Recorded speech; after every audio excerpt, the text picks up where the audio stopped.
झारखंड के number 1 YouTube channel आज़ाद सिपाही में आपका स्वागत है। मैं हूं दयानंद राय और आज हम चर्चा करेंगे कोयला श्रमिकों की 3 दिवसीय हड़ताल पर। इस विषय पर बातचीत करने के लिए हमारे साथ हैं वरिष्ठ पत्रकार शंभुनाथ चौधरी जी। तो हम सर से बात करते हैं। सर, कोयला श्रमिकों की 3 दिवसीय हड़ताल आज शुरू हो गई। 2.5 लाख कोयला मजदूर 3 दिनों तक हड़ताल पर रहेंगे। CMPDI को कोल इंडिया से अलग करने और कमर्शियल माइनिंग के विरोध में ये हड़ताल हुई है। इस हड़ताल के पीछे के कारण क्या लगते हैं आपको? क्या यह राजनीति है, ये दबाव बनाने की कोशिश है कोयला श्रमिकों की, या अपना अस्तित्व बचाने की वो लड़ाई लड़ रहे हैं? नहीं, देखिए, ये एक ऐसी हड़ताल है जी जिसका तमाम प्रमुख श्रमिक संगठनों का जी समर्थन हासिल है। जी राष्ट्रीय स्वयं सेवक संघ से समर्थित उसके आनुषंगिक संगठन के रूप में पहचान रखने वाला BMS, जी भारतीय मजदूर संघ के अलावा इंटक, HMS, C2, एटक, राकोमस और भी छोटी छोटी यूनियनें इस हड़ताल के मुद्दे पर एकजुट हैं। जी और जब तमाम मजदूर यूनियनें एक साथ सवाल उठा रही हैं, निजीकरण पर कमर्शियल माइनिंग का विरोध हो रहा है, कोल ब्लॉक्स को निजी कंपनियों को देने के फैसले का विरोध हो रहा है, CMPDI को कोल इंडिया से अलग करने के फैसले का विरोध हो रहा है, तो ये बात समझनी चाहिए सरकार को कि श्रमिकों की ओर से संवेद रूप से यह उठ रही जो आवाज़ है उसे नज़रअंदाज करना घातक हो सकता है। और जब आप निजीकरण की ओर बढ़ रहे हैं तो स्वाभाविक तौर पर 2.5 लाख श्रमिक तो ऐसे जो नियमित श्रमिक हैं वो, इसके अलावा ठेका श्रमिक और अप्रत्यक्ष रूप से जुड़े हुए करीब 5, 7, 8 लाख लोग जो है वो सीधे तौर पर इससे प्रभावित होंगे, उनके रोजगार प्रभावित होंगे जी उनके मन में तरह तरह की आशंकाएं हैं कि निजीकरण के बाद यहाँ कोलियरों के राष्ट्रीयकरण से पहले जो स्थिति थी, 70, 71, 72 से पहले जो स्थिति थी, शोषण और अत्याचार का जो अंतहीन सिलसिला था कोयला उद्योग में, कहीं वो दौर फिर से लौटकर, वह भयावह दौर फिर से लौटकर न आ जाए। इसमें सबसे गौर करने वाली बात यह है कि भारतीय जनता पार्टी के आनुषंगिक संगठन, उससे जुड़ा हुआ जो श्रमिक संगठन है, वो भी इसके विरोध में मजबूती के साथ खड़ा है। और ये बात सरकार को बहुत ही गंभीरता के साथ समझनी चाहिए कि भारतीय मजदूर संघ भी जानता है कि ये आम श्रमिकों के हितों के खिलाफ है, इसलिए जो आवाज़ उठ रही है इसे नज़रअंदाज कतई नहीं किया जाना चाहिए। ये श्रमिकों के हित और भविष्य, उनके परिवार के भरण पोषण से जुड़ा हुआ मसला है, शोषण और अत्याचार के खिलाफ उनके अधिकारों से जुड़ा हुआ मसला है, इसलिए इस हड़ताल को मामूली हड़ताल कतई नहीं माना जाना चाहिए। और एक दूसरी बात जो आपने कही कि ये राजनीति है, राजनीति तब हो जब विरोध के अलग अलग स्वर उठें। या श्रमिक संगठन है, हम सभी जानते हैं कि इंटक कांग्रेस से जुड़ा हुआ कांग्रेस का संगठन है, एटक वामपंथी दलों का श्रमिक संगठन है, BMS, लेकिन जब तमाम कॉर्नर से, हर सेक्शन से ये आवाज़ उठ रही हो तो इसे राजनीति नहीं कहिएगा, ये संवेद स्वर है, श्रमिकों के अस्तित्व का सवाल है, उनके दैनंदिन जीवन से जुड़ा हुआ प्रश्न है। इस हड़ताल को बहुत ही गंभीरता के साथ लेना चाहिए। और मैं इस बात, ये दुर्भाग्यपूर्ण है कि इस हड़ताल को सरकार या मीडिया उस तरीके से तवज्जो नहीं दे रहा है। ये बहुत ही दुर्भाग्यपूर्ण मसला है, ये छोटा मोटा मसला नहीं है। कोल उद्योग देश का बहुत बड़ा उद्योग है और वहाँ से जुड़े हुए श्रमिकों के हितों की अनदेखी अगर हुई तो ये आंदोलन जो है आगे दूसरे सेक्टर्स में भी फैल सकता है जहाँ निजीकरण की कोशिशें हो रही हैं। सर, 1973 में कोल इंडिया और कोल कंपनियों का जो राष्ट्रीयकरण हुआ, प्राइवेट प्लेयर्स जो खनन करते थे उसकी कीमत झरिया आज तक चुका रहा है। और श्रमिकों का शोषण तो खैर वो अब बीता हुआ किस्सा है, लेकिन उसकी यादें लोगों के जेहन में आज भी ताज़ा है। और जिस तरीके से झरिया को नुकसान पहुंचा उस प्राइवेट प्लेयर्स के खनन से, तो फिर सरकार ये प्राइवेट प्लेयर्स को फिर से क्यों देना चाहती है? कि मंशा क्या है सरकार की? देखिए, उदारीकरण के दौर के बाद से ही तमाम सेक्टर्स खुले थे, लेकिन इसके बावजूद कुछ सेक्टर्स ऐसे हैं जहां पे निजीकरण की कल्पना भी नहीं की जाती थी। जी कोयला उद्योग भी उनमें से एक है। जी हालांकि इससे पहले भी कांग्रेस की जब सरकार, यूपीए सरकार थी, तब भी कोल ब्लॉक्स को कुछ निजी क्षेत्रों में हम लोगों ने नीलामी का देखा था, उसको लेकर तमाम तरीके के विवाद खड़े हुए थे।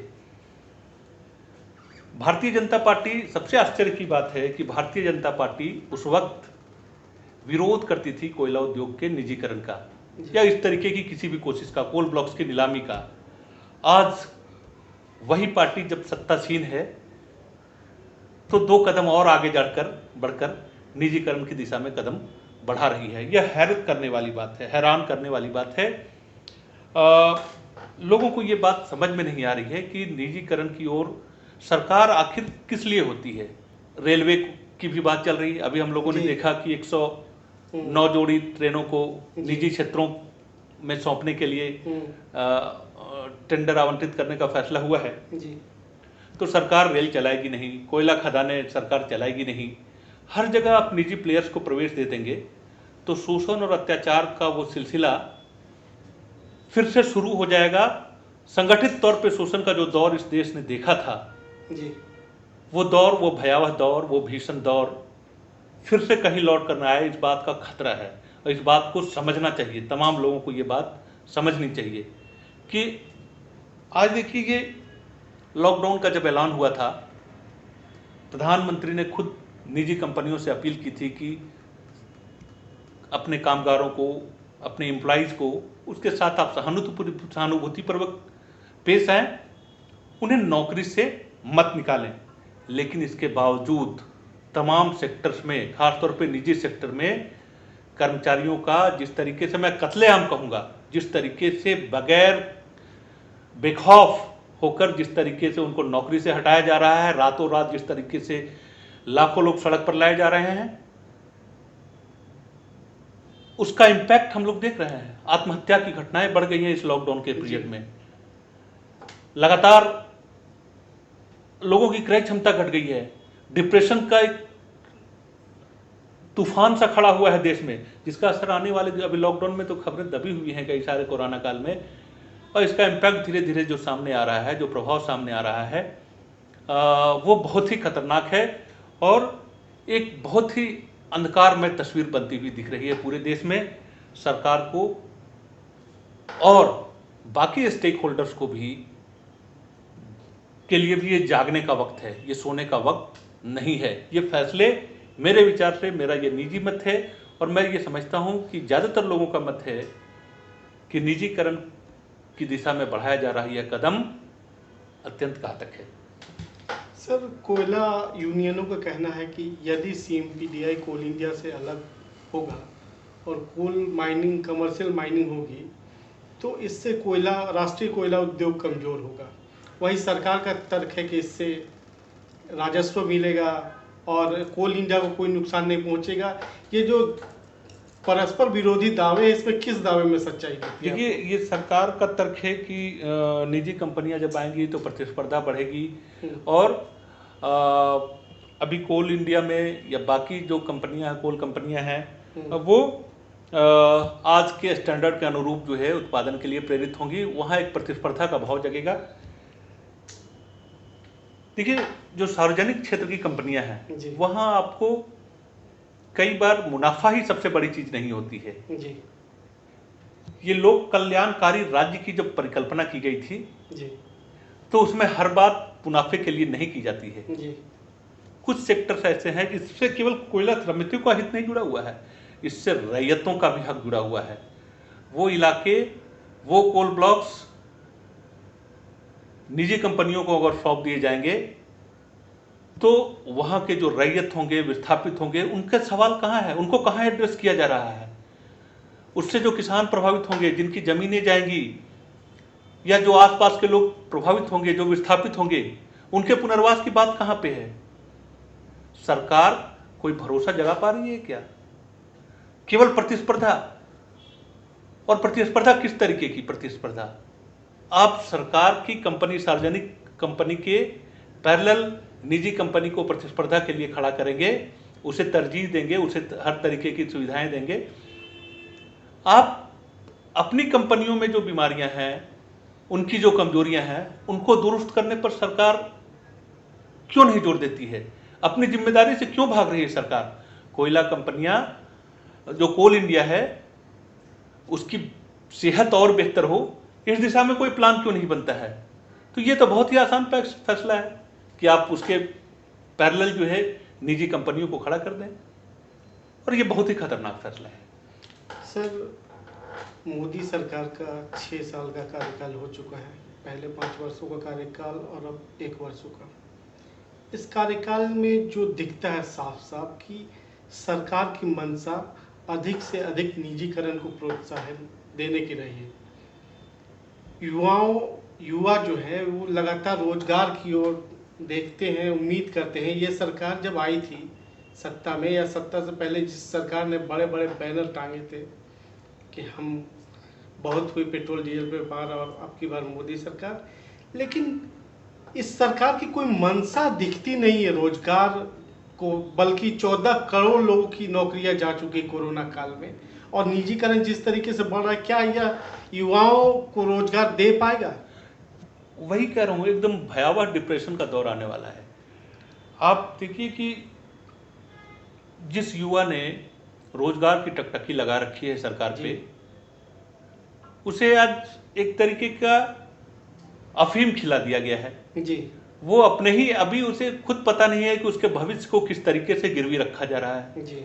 आप निजी कंपनियां, अभी जो जिन सेक्टर्स में, निजी सेक्टर्स में नौकरियां हैं, जब वो कंपनियां किसी श्रम कानून को नहीं मान रही हैं, धड़ल्ले प्रधानमंत्री तक की अपील बिल्कुल बेअसर हो गई। सरेआम कर्मचारियों का कत्लेआम हो रहा है। कत्लेआम इसलिए कह रहा हूं कि उनको नौकरी से हटाया जा रहा है, रातों रात लोग सड़क पर ला दिए जा रहे हैं, और आत्महत्याओं का, डिप्रेशन का जो सिलसिला शुरू हो गया है, वो इन क्षेत्रों में भी ये बीमारी दिखेगी। निजी कंपनियां, अभी आप फर्ज कीजिए कि किसी सार्वजनिक क्षेत्र की किसी कोयला कंपनी को घाटा होता है किसी साल, मजदूर तब भी उसके साथ जुड़े रहते हैं, लाभांश उसको कम मिलता है, वो बोनस से समझौता कर लेता है, मजदूरी से भी समझौता कर लेता है। लेकिन निजी कंपनियों का जो क्रूर रवैया होता है, हम सभी ने देखा है, और कोयला उद्योग ने ही देखा है, बाकी की बात छोड़ दीजिए, कोयला उद्योग ने ही 72 से पहले शोषण का जो दौर देखा है, वो दौर फिर से लौट कर ना आ जाए। इसलिए इंदिरा गांधी की सरकार ने, तत्कालीन इंदिरा गांधी की सरकार ने जब कोयलियरियों के राष्ट्रीयकरण का फैसला लिया था, तो इसे एक ऐतिहासिक फैसला माना गया था, और हकीकत में उसके बाद कोयला मजदूरों की जिंदगी में जो बदलाव आया, आज जो कोल क्षेत्रों में हम अर्थव्यवस्था देखते हैं, ठीक ठाक अर्थव्यवस्था कायम हुई है, वो उसी राष्ट्रीयकरण का परिणाम था। तो आप इतिहास से भी सबक लेना नहीं चाहते हैं, आप सीखना नहीं चाहते हैं। अतीत के कटु अनुभव है आपके सामने, एक पूरी की पूरी इबारत है जिससे आप गुजर सकते हैं, लेकिन आप गुजरना नहीं चाहते हैं। क्या समझा जाए इसको? तो नौजवानों के लिए भी बहुत ही निराशाजनक और बहुत ही मायूसी पैदा करने वाली स्थिति पैदा हो रही है, और इस बात को समझना चाहिए, नौजवान पीढ़ी को भी जागरूक होना चाहिए। सर, निजी कंपनियों का जो रोजगार देने का ढांचा है, उसमें नौकरी की सुरक्षा बिल्कुल गौण विषय है। बिल्कुल। सार्वजनिक सेक्टर में ये सुरक्षा थी, और जो अर्थव्यवस्था का जो नेहरू मॉडल था, उसने लंबे समय तक युवाओं को रोजगार दिया, उनकी रोजगार की सुरक्षा की गारंटी दी। अब मोदी सरकार का जो मॉडल है, जिसमें निजी क्षेत्र को फलने फूलने का अधिकतम अवसर दिया जा रहा है, उसमें निजी सेक्टर में तो जॉब सुरक्षा की गारंटी है ही नहीं। सरकार भी ये जानती है, इसके बावजूद आखिर क्यों ऐसा कर रही है सरकार? निजी सेक्टर को क्यों प्रोत्साहित है, जबकि इससे एक बड़ा दुखद भविष्य तैयार हो रहा है? देखिए, ये निजी कंपनियों का दबाव, पूंजीपतियों का दबाव, बहुराष्ट्रीय कंपनियों तक का दबाव, इस सरकार पे जिस हद तक है, जी, कमर्शियल माइनिंग को तो 50 का सपोर्ट आप 2014 में नरेंद्र मोदी बनारस से चुनाव जब लड़ रहे थे पहली बार, तब उन्होंने सभा में सार्वजनिक तौर पे कहा था, क्लिपिंग्स चल रही है अभी, कि रेलवे के निजीकरण की बात वो सपने में भी नहीं सोच सकते और मोदी के रहते हुए कतई चिंतित होने की जरूरत नहीं है। जी तब का दिन और आज 2020 का दिन, जी, अब देखिए रेलवे में पहली बार, देश के इतिहास में पहली बार ट्रेनों को थर्ड पार्टी को चलाने के लिए आमंत्रित किया जा रहा है कि ट्रेनों का परिचालन उनके हाथ में सौंपा जाएगा। जब आप निजी कंपनियों को ट्रेनों के परिचालन का अधिकार सौंपेंगे, उनके हाथ में सौंप देंगे,